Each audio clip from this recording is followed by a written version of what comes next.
연휴 기간이 짧기는 했습니다만 그래도 추석 명절을 맞아서 오랜만에 가족들 또 친척분들 만나서 좋은 시간 가지고 오셨으리라고 믿습니다. 물론 또 오늘 또 돌아오실 성도님들도 계시겠죠. 근데 이렇게 명절 때 오랜만에 가족들, 친척들 만나서 시간을 보내면 여러 가지 생각이 들 수 있겠습니다만은 자연스럽게 드는 한 가지 생각이 있습니다. 그것은 나의 뿌리 혹은 정체성에 대한 생각입니다. 같은 씨족 혈족들끼리 모이면 뭘 알게 되시나요? 나라고 하는 사람이 나 혼자 어디서 툭 튀어나온 존재가 아니로구나 하는 것을 알게 돼요. 그렇죠?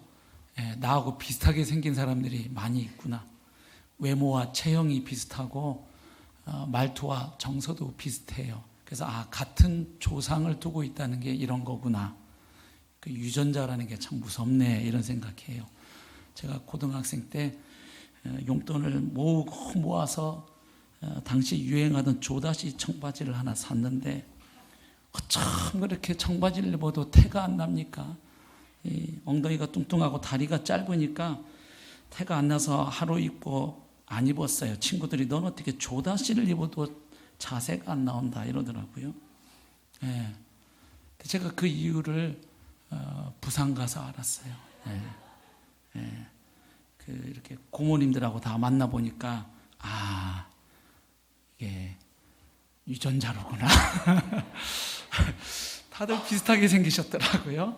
그래서 여러분 명절 때가 되면 내 뿌리, 내 정체성이 뭔가 나가 혼자 생긴 게 아니고 어딘가로부터 왔구나 이 생각하게 돼요.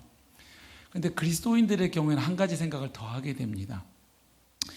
유전자보다 더 무서운 생명의 법칙이 있다는 걸 느끼게 돼요. 그렇죠?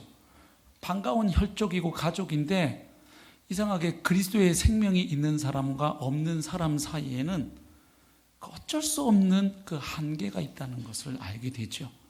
반갑기는 한데 대화를 나누다 보면 차라리 교회에서 피 한 방울 안 섞였지만 형제요 자매로 부르는 사람들과 나눌 때 대화를 나누고 교제할 때보다 훨씬 가슴이 답답함을 느껴요. 그런 경험 있으세요? 있으시죠? 이게 왜 이럴까? 이 반가운 피를 나눈 우리가 친척 간인데 왜 이렇게 가슴이 답답할까? 알게 되죠. 유전자보다 피보다 무서운 게 하늘 유전자예요. 하늘 생명. 예수님의 피로 거듭난 하늘 가족들이 우리가 교회에서 그냥 가볍게 형제님, 자매님 부르는데 이게 그냥 부르는 호칭이 아니로구나. 이게 영혼까지 함께 가는 그 가족됨이로구나 하는 것을 느끼게 됩니다. 오늘 본문에 보면 하나님의 은혜로 구원받은 이 신자들, 그리스도인들의 정체성이 무엇인지를 아주 잘 보여주고 있습니다. 바울이 이 로마서를 받아 읽게 될 1차 수신자인 로마 교회 성도들에게 드디어 인사말을 하고 있습니다. 그동안 여러 주 살펴왔습니다마는 참 바울의 인사말이 길었잖아요. 그렇죠? 바울은 그때 당시에 헬라 로마 세계의 그 편지를 시작하는 형식을 그대로 따라 하긴 합니다. 그런데 내용이 무척 길어졌어요. 그때 당시 편지를 시작하는 방식은 아주 전형적입니다. 편지를 써보내는 발신자, 그리고 편지를 받아 읽게 될 수신자 언급하고 그리고 문안 인사하면 인사말이 완성이 돼요. 그래서 그런 식으로 하자면 바울은 로마에 있는 성도들에게 문안합니다. 이렇게 하면 끝날 인사말인데 길어졌어요. 이유가 있었죠. 로마 교회는 바울이 설립하거나 개척한 교회가 아니었습니다. 그리고 이 편지를 쓸 때까지 아직 바울은 로마 교회에 방문한 적이 없었지요. 그래서 그런 성도들에게 복음을 이제 전해야 하는데 그러자면 먼저 자신이 누구인지를 소개해야 했던 것이죠. 그래서 자신이 누구인지를 소개하다 보니까 복음이란 말이 튀어나오게 되었잖아요. 자신이 예수 그리스도의 종이고 사도로 부르심을 받았고 하나님의 복음을 위해 택정함을 입은 사람입니다 라고 소개하니까 바울의 가슴이 끓어오르는 거예요.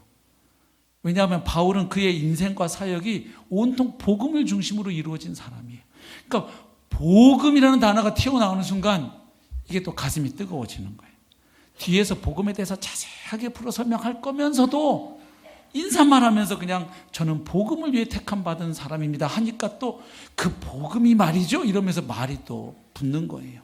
그래서 자신의 사도직과 복음에 대해서 설명을 하다 보니 5절까지 왔습니다. 그러니까 발신자 부분이 아주 확장이 된 거죠. 그리고 이제 드디어 수신자를 언급하는데 그것이 6절과 7절입니다. 자, 6절 보시면 이렇게 바울이 말합니다. 너희가 누굴까요? 당연하죠. 이 편지를 받아 읽게 될 로마에 있는 그리스도인들입니다. 너희도 그들 중에서 예수 그리스도의 것으로 부르심을 받은 자니라. 자, 로마 교회 성도들이 누구인지를 4가지로 말해주고 있는데 그 전에 바울이 먼저 한 가지 말하는 것이 이것입니다. 이 편지를 받아 읽게 될 로마 교회 성도들도 이방인의 사도로 부름받은 바울의 사역 범위 안에 있는 사람들이라는 것을 먼저 언급하지요. 너희도 그들 중에서, 그들이 누굴까요? 5절에 있는 것을 이어 말하는 거예요. 5절 지난주에 살펴보신 말씀 보십시오. 그로 말미암아 우리가 은혜와 사도의 직분을 받아. 자, 바울이 사도의 직분을 받은 게 하나님의 은혜인데 그 사도직을 받은 목적이 있습니다. 뭡니까? 그의 이름을 위하여 모든 이방인 중에서 믿어 순종하게 하나니. 즉 이방인들에게 특별히 예수 그리스도의 복음을 전해서 그들로 하여금 믿음의 순종을 하도록 하는 것, 그것이 그가 사도직을 받은 목적인 것이죠. 그래서 6절에서 그들 중에서 할 때는 5절에서 언급한 모든 이방인 중에서 그것을 받고 있어요. 그러니까 바울은 특별히 모든 열방에 복음을 전해야 하지만 특별히 그는 이방인의 사도로 부르심을 받았습니다. 베드로 같은 경우는 주로 유대인의 사도로 활동을 했고요. 그래서 그 이방인들에게 자기가 복음을 전파해야 할 책임이 있는데 너희들도 바로 그들 중에 있었던 사람들이다. 그러니까 바울의 사도직 사역의 범위 안에 있는 사람들이죠. 그런데 너희들도 그 이방인들 중에 있었는데 하나님의 은혜로 말미암아 예수 그리스도의 것으로 부르심을 받았다. 이렇게 말합니다. 자, 여기서 이제 첫 번째 로마 그리스도인들의 정체성이 나옵니다. 첫 번째는 바로 예수 그리스도의 것으로 부르심을 받은 존재입니다. 여기서 예수 그리스도의 것으로 부르심을 받았다는 것은 쉽게 말해서 소속이 달라졌다는 거죠.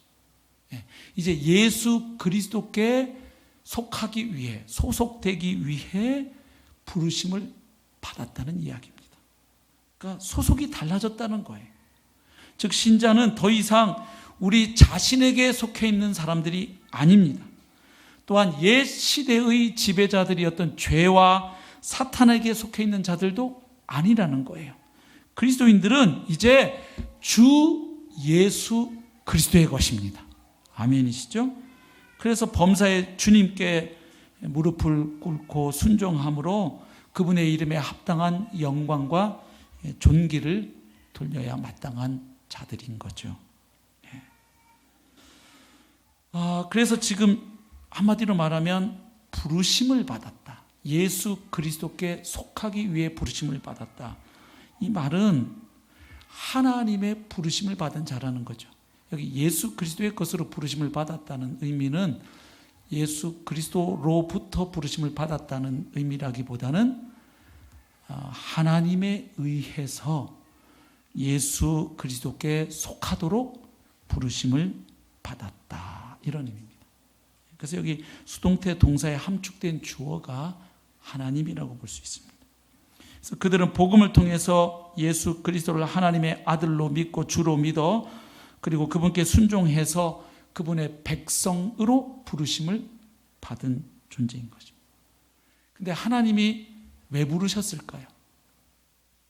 하나님이 부르실 때에는 목적이 있습니다. 여러 가지 있는데 그중에 가장 기본적인 것 하나를 좀 살펴보려 합니다. 우리 고린도전서 1장 9절 보면 역시 사도 바울이 신자가 하나님의 부르심을 받은 그 목적이 무엇인지, 하나님이 왜 우리를 부르셨는지를 말해주고 있습니다.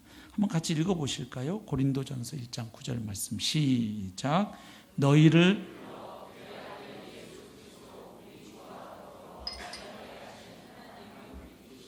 아멘. 자, 여기 성도를 부르신 분이 하나님이신데 하나님이 부르신 목적이 나옵니다. 너희를 불러서 왜 부르셨는가? 그의 아들, 즉 하나님의 아들이신 예수 그리스도, 그분은 우리 주님이 되셨는데 그분과 더불어 뭐하게 하시는, 교제하게 하시는 하나님은 미쁘시도다. 그러니까 하나님이 성도를 부르시는 목적 하나는 하나님의 아들이신 예수 그리스도와 특별한 관계를 맺고 그분과의 관계 속에서 그분과의 교제 가운데 살아가게 하시려는 것이죠. 예. 하나님은 우리를 부르시는데 그 부르심의 목적은 하나님의 아들인 예수 그리스도와 더불어 교제하는 것, 예수님과의 특별한 관계 속에서 살아가도록 하기 위해 하나님이 부르셨다는 거죠. 예.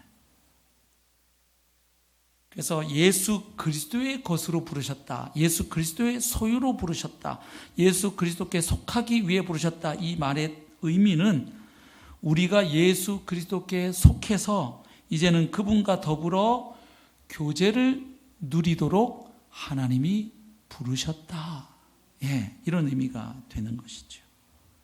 근데 여러분, 하나님의 부르심을 받았다는 것이 놀라운 이야기입니다. 예.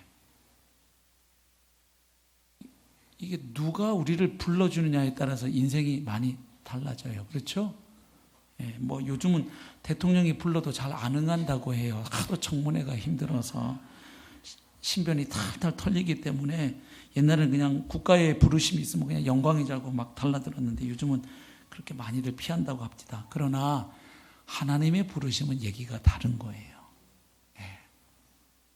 이 하나님의 부르심, 예? 얼마나 놀라운 건지 말씀 몇 구절 볼까요? 로마서 8장입니다. 28절부터 30절까지 제가 읽겠습니다. 우리가 알거니와 하나님을 사랑하는 자. 하나님을 사랑하는 사람들인데 그 사람들은 본인이 잘나고 똑똑해서 하나님을 사랑한 게 아니에요. 이유가 있어요. 왜죠? 곧 그의 뜻대로 부르심을 입은 자들에게는, 그러니까 먼저 하나님의 부르심이 있는 거예요. 그래서 그 하나님의 부르심을 받고 나면 이제 하나님을 사랑하게 되지요. 그런데 그 하나님의 부르심이 그냥 뭐 오가는 사람 철수야 뭐 그냥 이렇게 이름 한번 부르는 그 부름이 아니에요. 하나님의 특별한 뜻을 가지고 부르는 부르심이에요. 하나님의 뜻대로 부르심을 입은 자들에게는 어떤 은혜와 복이 있습니까? 모든 것이 합력하여 선을 이루느니라. 아멘. 그러니까 모든 것이 합력해서 선을 이루는 이 복은 모든 사람들이 받는 복이 아니에요. 하나님의 뜻대로 부르심을 받은 자들에게 허락되는 은혜이고 축복입니다. 예.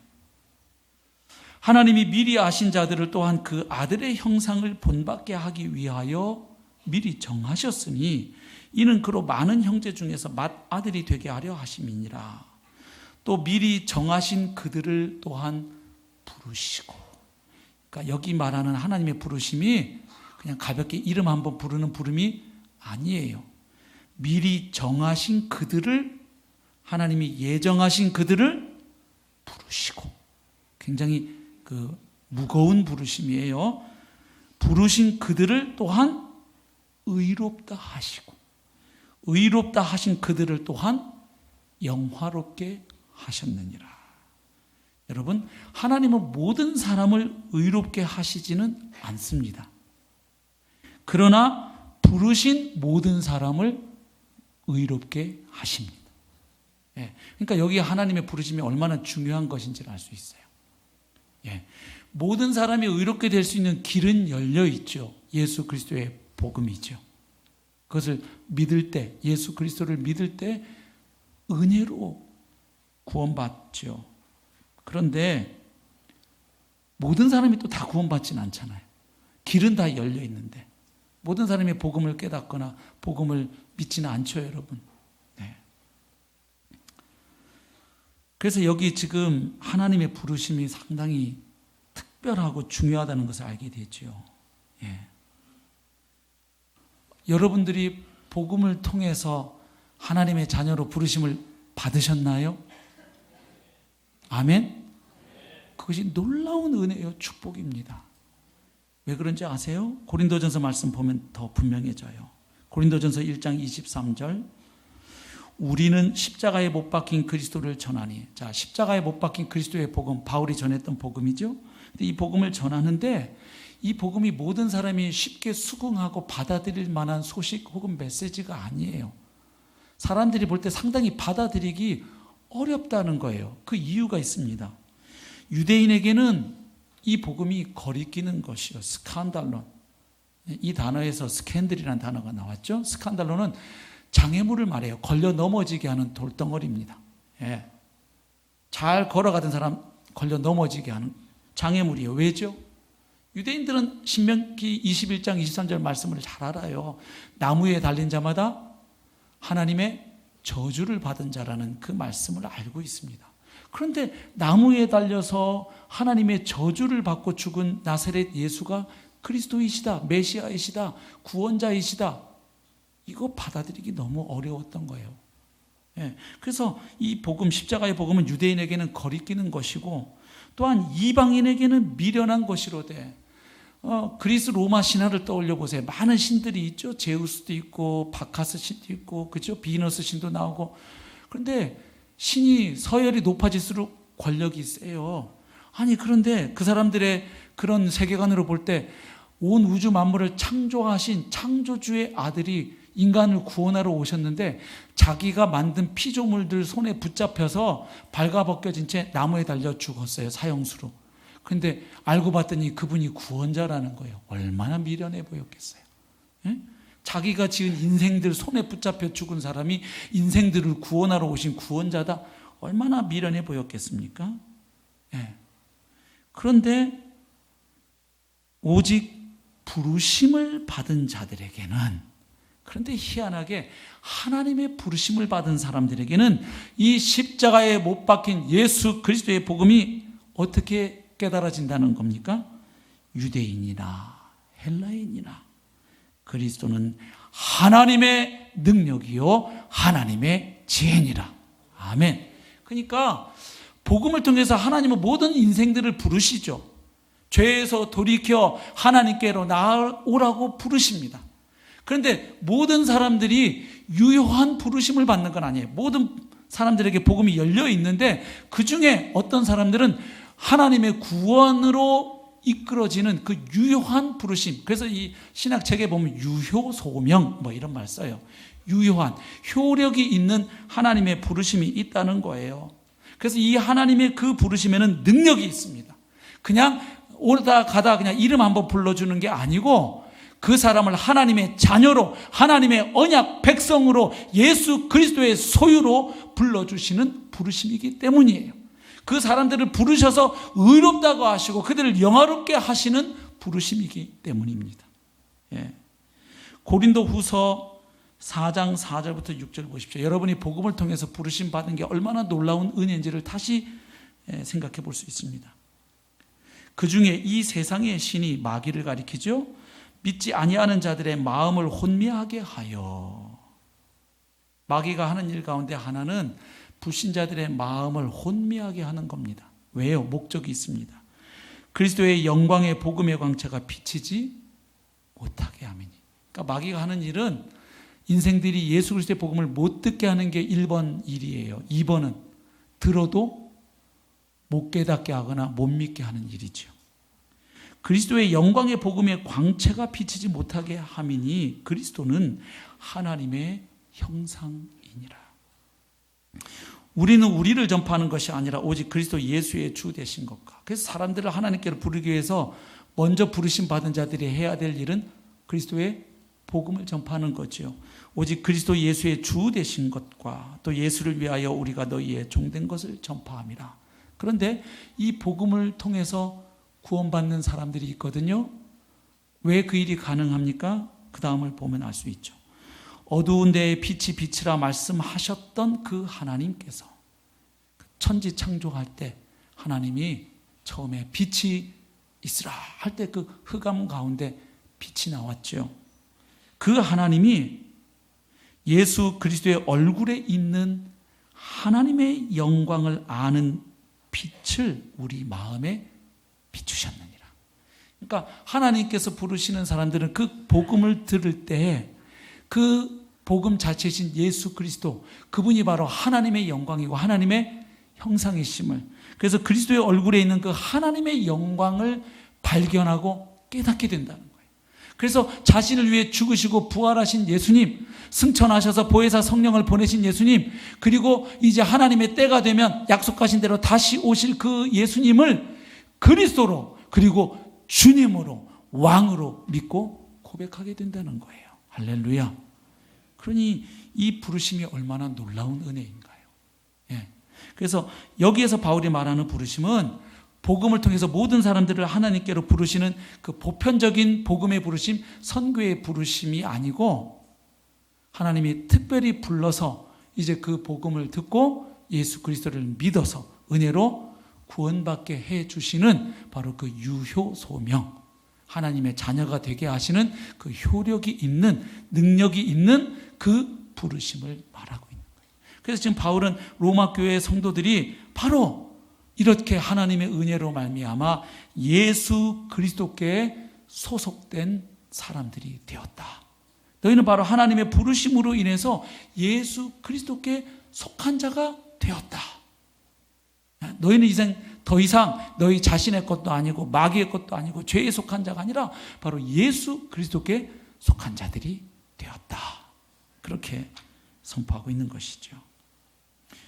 자, 첫 번째는 예수 그리스도의 소유로 부르심을 받은 존재였습니다. 두 번째는 무엇입니까?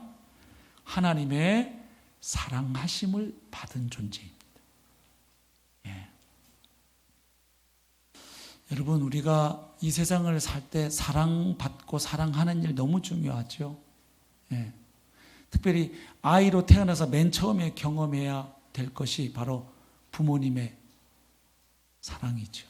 그렇죠? 예.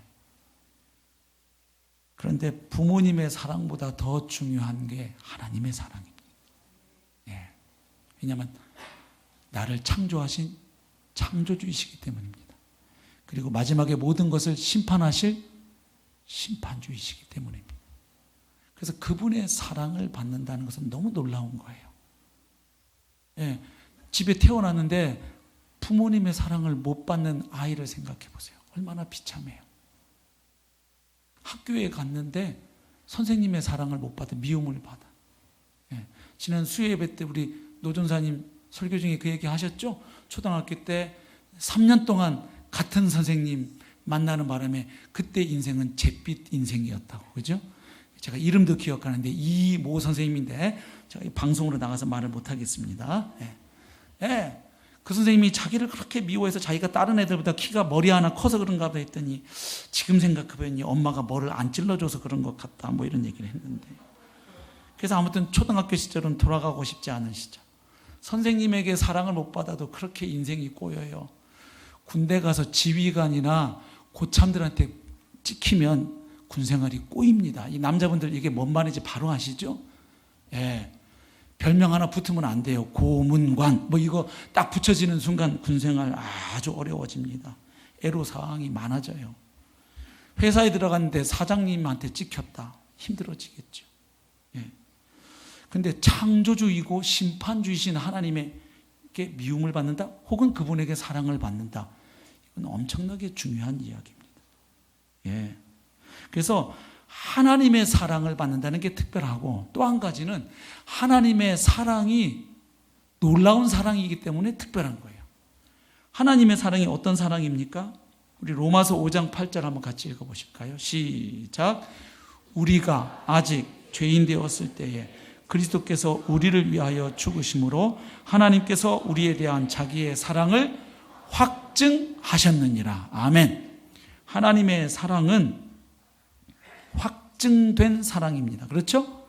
그러니까 부부 사이는 살면서 이따금씩 여보 나 사랑해요? 뭐 물으셔도 상관없는데 하나님한테는 자꾸 저 사랑하세요 이렇게 묻지 마세요. 결례예요. 확증이 됐다니까요. 근데 뭘로 확증이 됐습니까?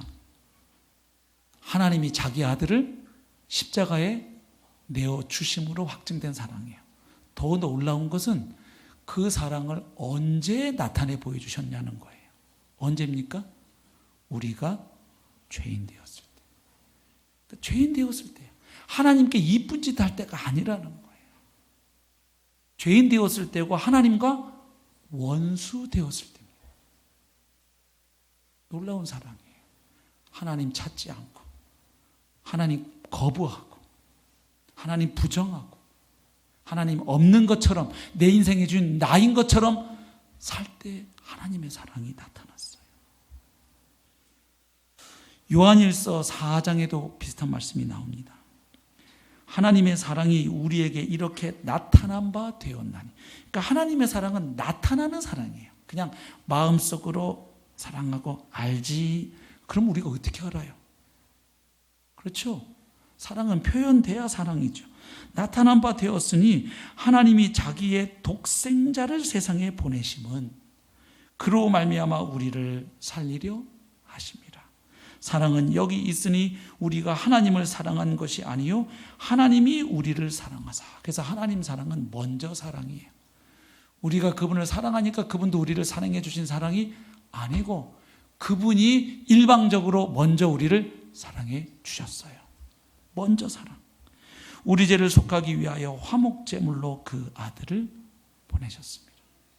그러니까 사랑받을 만한 자격이 없을 때에 부어진 사랑이 하나님의 사랑입니다.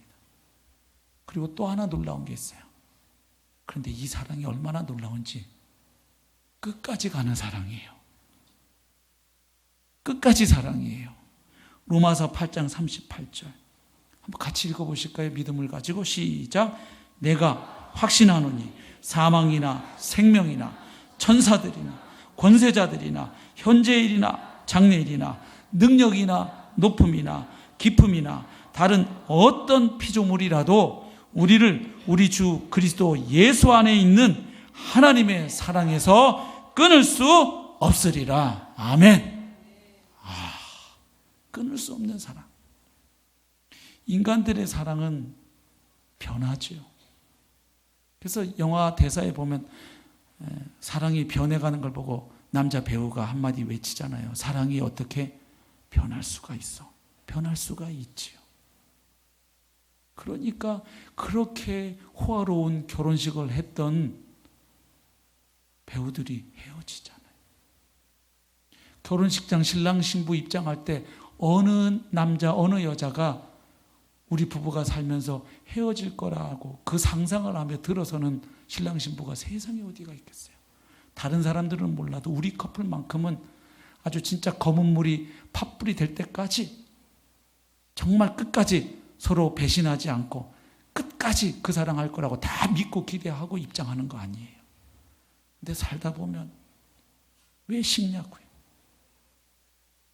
그리고 눈에 넣어도 아플 것 같이 했던 자식이 왜 왼수로 보일 때가 있냐고요. 이 인간의 사랑이 그렇죠.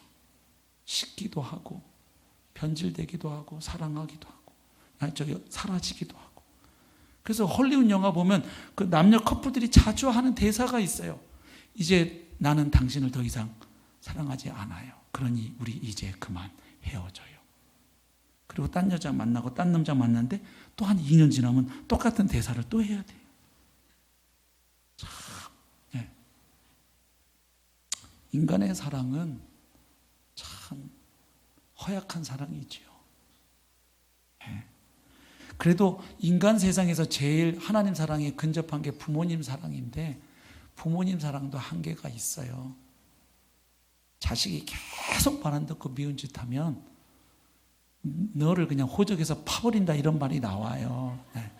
연 끊자 이만 이런 말도 나오고. 그리고 멋있는 척해도 자식들은 알아요. 제 아들이 한번 그런 말 한 적이 있어요. 시험을 100점 맞아올 때도 있고 한 번은 망해가지고 38점인가 얼마인가 수학을 맞아온 적이 있는데 그래도 넌 내 아들이다. 성적에 상관없이 아빠는 너를 사랑한다 했는데 아들이 나중에 그러더라고요. 그래도요 아빠, 그 받아쓰기 100점 받았을 때하고 50점 받았을 때 아빠의 그 얼굴 표정 근육의 미세한 변화는 못 감추시더군요. 뭐 이런 얘기. 예, 표가 난 모양이에요. 연기를 했는데. 그래도 여러분, 그래도 말은 그렇게 해줘야 됩니다. 여러분, 자녀들한테 이걸 점수라고 받아가냐? 너는 밥 먹을 자격도 없다. 너 문 밖에 나가 있어. 이렇게 그래서 문 대문 밖에 쫓아내면 안 돼요, 그죠? 예, 너는 뭘 잘하든 못하든 여전히 내 아들이야, 내 딸이야 해줘야 돼요. 근데 자식들이 안다는 거예요. 예. 명절 때 부모님들이 내가 널 사랑한다 하는데 명절 때 들고 온 봉투 두께에 따라서 기분이 달라지는 거죠. 예. 인간의 사랑이 그래요. 근데 하나님의 사랑은 끊을 수 없는 사랑이에요. 할렐루야. 너무 안정감을 주죠. 예. 근데 더 안정감을 주는 이유가 있는 게, 이게 내가 뭘 잘해서 받아낸 사랑이면 이게 좀 불안해요. 왜요? 살다가 또 나는 못할 수도 있거든. 자빠질 수도 있거든. 그러면 이 사랑이 없어질 것 같잖아요. 왜? 처음에 내가 뭘 잘해서 하나님께 받아낸 사랑이니까 못하면 또 어떻게 될 것 같아요? 하나님 회수해 가실 것 같잖아요. 근데 하나님 사랑은 첫 시작이 언제예요? 죄인 되었을 때, 원수 되었을 때 시작된 사랑인데 이 사랑이 끊을 수 없는 사랑이래요. 할렐루야. 얼마나 놀라운 이야기예요. 혹시 인간에게 실망하고 배신당하셔서 아픔이 있는 분들은 오늘 특별히 이 말씀을 잡으시기 바라요. 부모님은 나를 버렸고, 친구들은 나를 배신했지만, 선생님은 나를 버렸지만, 애인은 나를 버렸지만 하나님은 나를 끝까지 안 버리시는구나. 믿으시길 축복합니다. 세 번째로 성도로 부르심을 받은 존재라고 말합니다. 성도가 뭐죠? 거룩한 사람들입니다. 거룩한 무리, 거룩한 사람들을 성도라고 합니다. 네. 너무 놀랍죠? 할 수 있는 게 죄 짓는 것밖에 할 수 없었던 우리였는데, 그런 우리가 예수 그리스도 안에 들어오고 나니까 하나님이 우리를 거룩한 자들이라고 부르세요. 이 거룩의 개념은 원래 구약 성경에 보면 언약적 배경을 갖고 있죠. 그래서 하나님이 은혜로 이스라엘 백성들을 구원하셔서 자기 백성 삼으신 다음에 율법을 주시면서 뭐라고 말씀하십니까? 내가 거룩하니 너희도 거룩할지어다. 그러니까 하나님의 백성이 되었기 때문에 그들도 거룩하신 하나님을 따라 그들도 거룩한 자가 되었고, 그리고 앞으로 거룩한 삶을 살아가야 한다는 이야기죠. 예. 근데 그 구약에서 이스라엘 백성들에게 사용되던 이 수로가 지금 이방 기독교인들에게 적용되고 있는 거죠. 이때 당시 로마 교회 성도들은 이방인들이 다수를 이루고 있던 상황이니까요. 그래서 성도는 결국 이 세상에서 하나님과 그분의 사역을 위해서 살도록 구별된 존재라는 거예요. 거룩의 가장 기본적인 의미는 분리입니다. 더러운 것, 부정한 것들로부터 분리되는 것이 거룩의 시작이에요. 그래서 거룩한 자다 이 말은, 우리도 얼마 전까지는 죄의 노예로, 사탄의 노예로 살았어요. 근데 하나님이 그런 우리를 그리스도 안에서 불러주셨을 때 이제 우리는 하나님을 아버지라고 부르며 아버지를 닮아가는 삶. 왜? 생명을 받았으니까, 아버지의 생명을 받았으니까 유전자를 받은 거죠. 말하자면 하늘 유전자죠. 예. 그래서 구별된 사람이라는 거예요. 특별한 사람, 성도. 그런데 이 성도됨도 우리의 어떠함 때문에 주어진 게 아니죠. 예. 우리가 착한 일, 거룩한 행동을 많이 하니까 점수를 달아보시다가 하나님이 오케이, 너는 이제 90점을 넘었으니까 이제부터 너는 성도다, 이렇게 해주신 게 아니에요. 고린도전서 1장 2절 보면 정말 여러 가지 문제가 많았던 그 고린도 교회에 바울이 편지를 써보내면서 이렇게 인사를 합니다. 고린도에 있는 하나님의 교회, 문제가 많이 있어도 그래도 바울은 그들을 하나님의 교회로 봅니다. 비록 문제가 많았기 때문에 다시 복음으로 치유되고 회복되어야 하긴 했습니다만은 그렇다고 교회를 사탄의 무리로 보지 않아요. 하나님의 교회 곧 그리스도 예수 안에서 거룩하여지고. 참 그렇게 고린도 교회에 문제가 많았는데도 뭐라고 그들을 부릅니까? 그리스도 예수 안에서 너희는 거룩하여지고 성도라 부르심을 받았다, 이렇게 말하는 거예요. 그러니까 우리가 성도라고 부르심 받는 것은 우리가 거룩한 행실을 많이 쌓았기 때문에 그 포인트 정립해가지고 성도라 불려진 게 아니에요. 믿음으로 예수 그리스도를 주님으로 받아들일 때 이미 그리스도께 속한 자가 되었을 때 우리는 하나님께서 성도라고 불러주시는 겁니다. 그래서 그리스도 안에서 거룩하여지고 성도라 부르심을 받은 자들, 이렇게 말합니다. 또 고린도전서 1장 30절에도 같은 원리가 나오죠. 너희는 하나님으로부터 나서 그리스도 예수 안에 있고 예수는 하나님으로부터 나와서 우리에게, 자, 예수님이 하나님으로부터 나와서 그를 믿는 자들에게 무엇이 되어 주셨는지를 보십시오. 우리에게 지혜와, 어리석었던 우리에게 예수님 그분이 지혜가 되어 주셨어요. 아멘.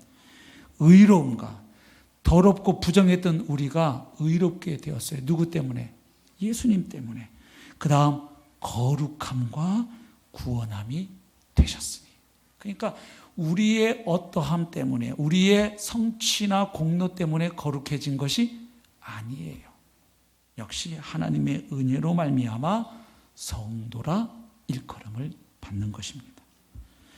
고린도전서 6장 11절, 너희 중에 이와 같은 자들이 있더니, 이와 같은 자들은 그 앞에 보면 하나님 없이 엉망으로 살던 인생들을 가리켜요.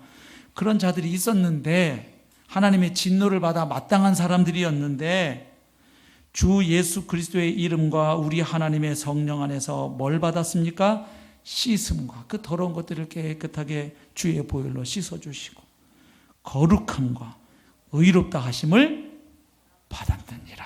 아멘. 그렇죠. 예. 하나님의 은혜로 주어진 거룩함. 그래서 더러웠던 우리를 이제 그리스도 안에 있게 될 때 하나님은 우리를 성도라고 부르시는 거죠. 그리고 마지막 네 번째로 바울은 로마교회 성도들을 가리켜서 그들은 은혜와 평강을 누릴 수 있는 존재라고 말해줍니다. 예. 이제 끝에 인사말을 드디어 해요. 발신자 밝혔어요. 바울, 그리고 수신자 로마교회 성도들. 그리고 이제 그들에게 인사말을 하는데 이렇게 합니다. 7절을 보십시오.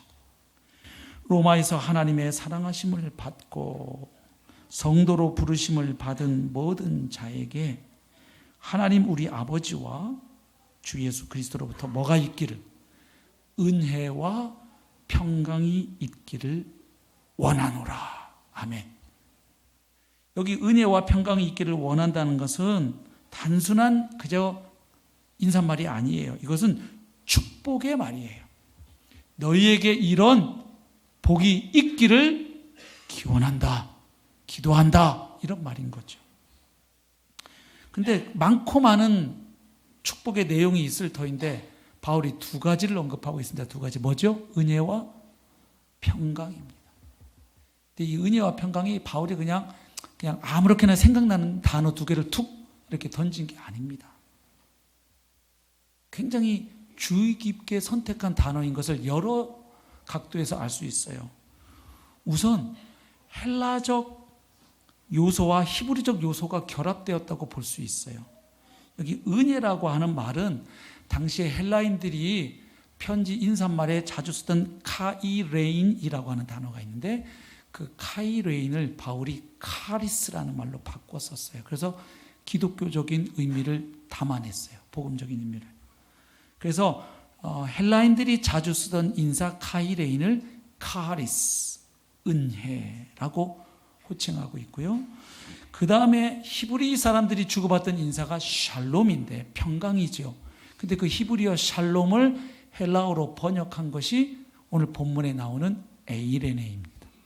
그러니까 바울은 헬라인들이 자주 쓰던 인사와 히브리인들이 쓰는 인사 두 개를 결합해서 축복하고 있는 것이죠. 굉장히 스케일이 큰 단어입니다. 그런데 그게 다가 아닙니다. 구약적 배경을 가지고 있어요.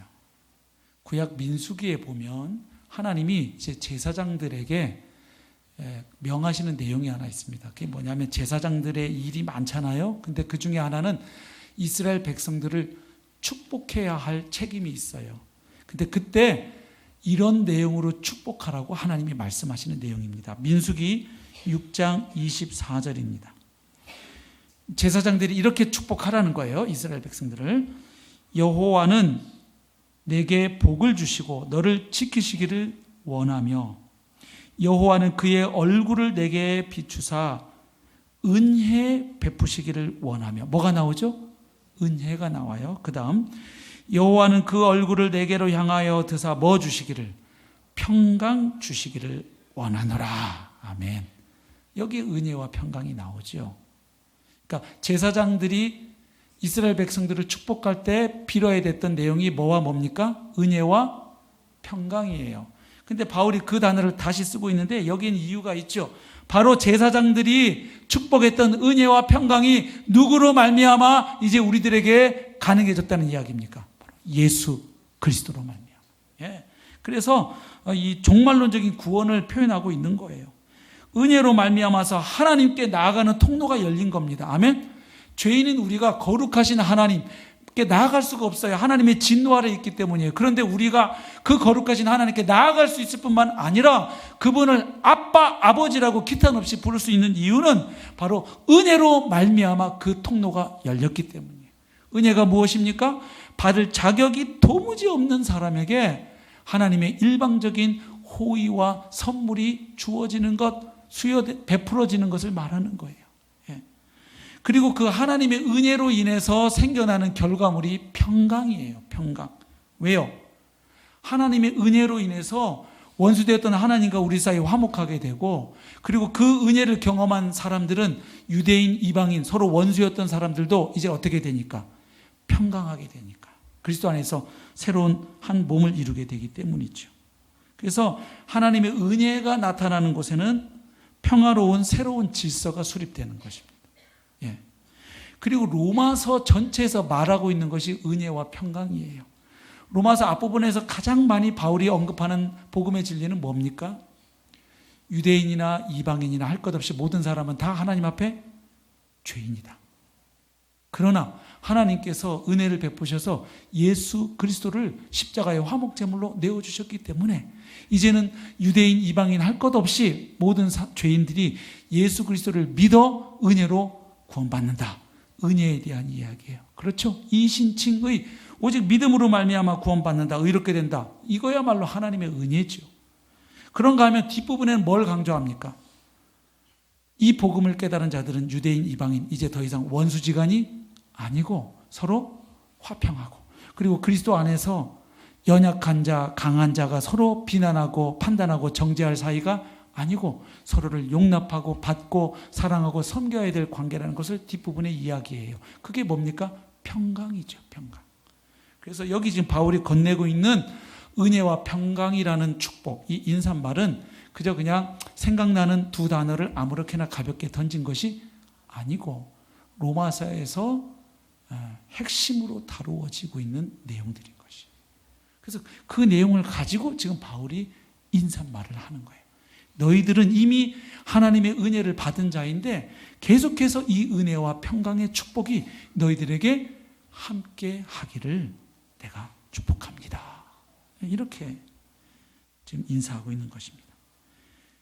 그런데 이 은혜와 평강이 누구로부터 말미암아 온다고 이야기합니까? 은혜와 평강의 근원이 있죠. 두 분입니다. 누굽니까? 하나님과 예수님이에요. 이렇게 돼 있죠. 하나님 우리 아버지와 주 예수 그리스도로부터 은혜와 평강이 있기를, 이렇게 말합니다. 그러니까 바울이 말하는 은혜와 평강은 누구로부터 오는 것입니까?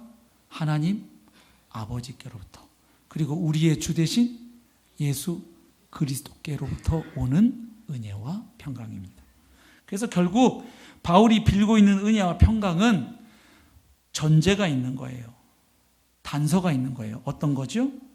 하나님이 우리 아버지가 되시고 예수님이 우리 주가 되시는 것과 결부되어 있죠. 예.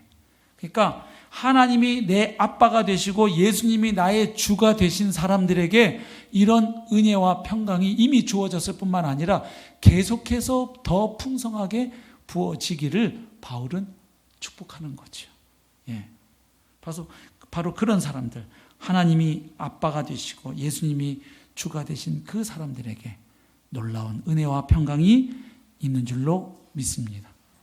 하나님 아빠 되셨나요? 예. 예수님이 주가 되셨나요? 그렇다면 바울이 비는 이 축복의 인사는 성도님들에게도 동일하게 해당되는 것이죠. 예. 말씀을 맺겠습니다. 서두에 말씀드렸던 것처럼 내가 누구인가라는 정체성은 그 사람의 삶에 절대적인 영향을 끼칩니다. 내가 누구냐 이거에 따라 행동이 달라져요. 아주 점잖았던 남자분들이 예비군복을 입으면 달라져요. 예, 길바닥 아무데나 막 이렇게 앉아서 떠드실 수가 있어요. 예, 그 복장이 그렇게 만들죠.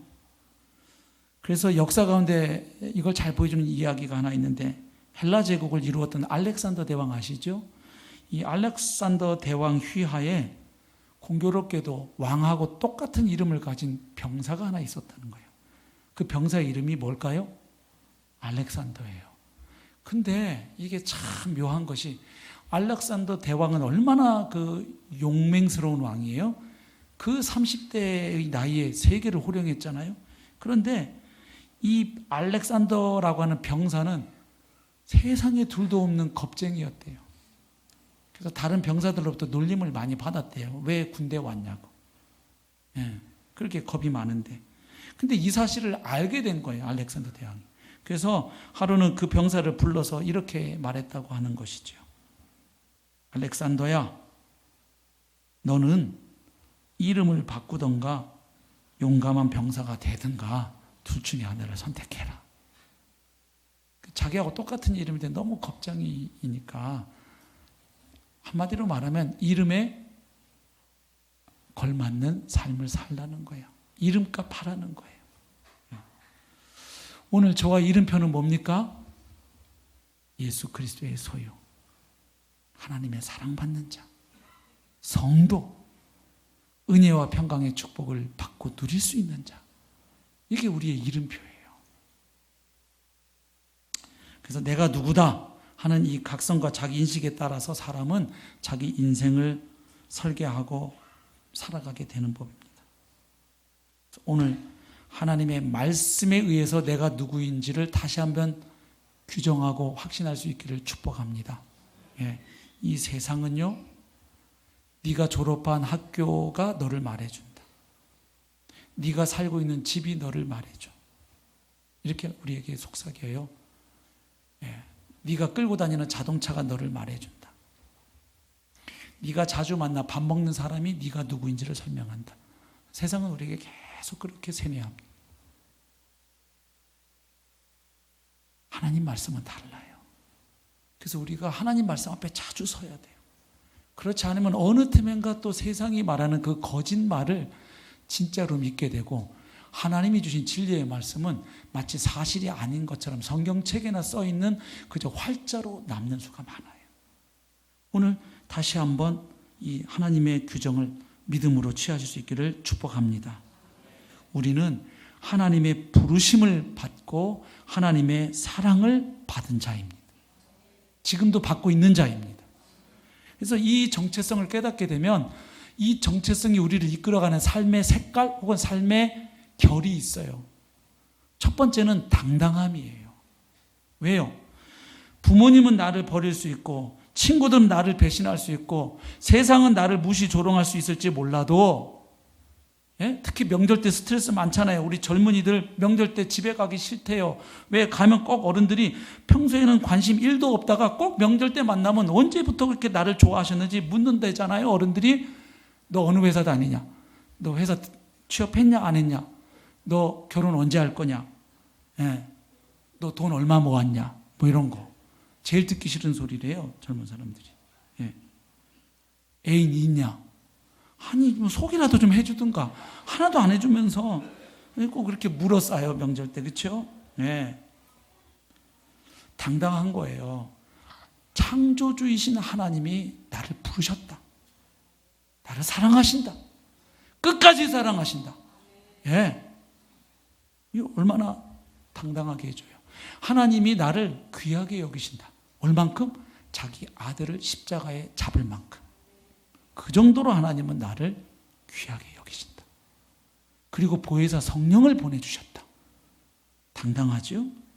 그러나 또한 동시에 이 당당함은 겸손과 함께 가는 당당함이에요. 왜죠? 내가 그런 존재가 된 게 나 때문에 된 게 아니니까. 내가 그리스도의 소유로 부르심 받은 것도, 성도라고 일컬음 받는 것도, 예? 또 하나님의 사랑을 받는 것도, 은혜와 평강을 받는 것도 전부 다 내가 어떠하기 때문에, 나의 가치 때문에, 내가 무엇을 했기 때문에, 내 노력, 공로, 성취 때문에 주어진 게 하나도 없어요. 오늘 본문에 보면 다 그저 하나님 그분의 호의 때문에 내게 주어진 거예요. 아멘이시죠? 그러니까 내가 잘나서 받은 거면 좀 뻑일 수도 있겠는데 내가 기여한 게 없어요. 그러니 당당은 한데 겸손한 당당함이죠. 왜? 내가 뭐해서 받아낸 게 아니니까. 그저 하나님의 일방적인 은혜와 사랑 때문에 주어진 것이기에 겸손할 수밖에 없어요. 그러니까 또 한 가지 삶의 색깔이 있어요. 기쁨과 감사함이에요. 물론 세상살이가 만만치 않아서 힘겹기도 하고 지치기도 하고 때로 왜 낙심할 일이 없고 왜 속상할 일이 없겠어요. 그러나 그럼에도 불구하고 하나님의 말씀을 받아들여서 나의 정체성을 거기에다 두면 전반적인 그 사람의 삶의 그 기조는, 분위기는 감사죠. 감사죠. 또 중간에 좀 헷갈락해서 하나님 이게 뭡니까? 이럴 때도 있겠지만 전반적으로는 감사인 줄로 믿습니다. 예, 왜냐하면 생각해보면 감사할 것 투성이니까.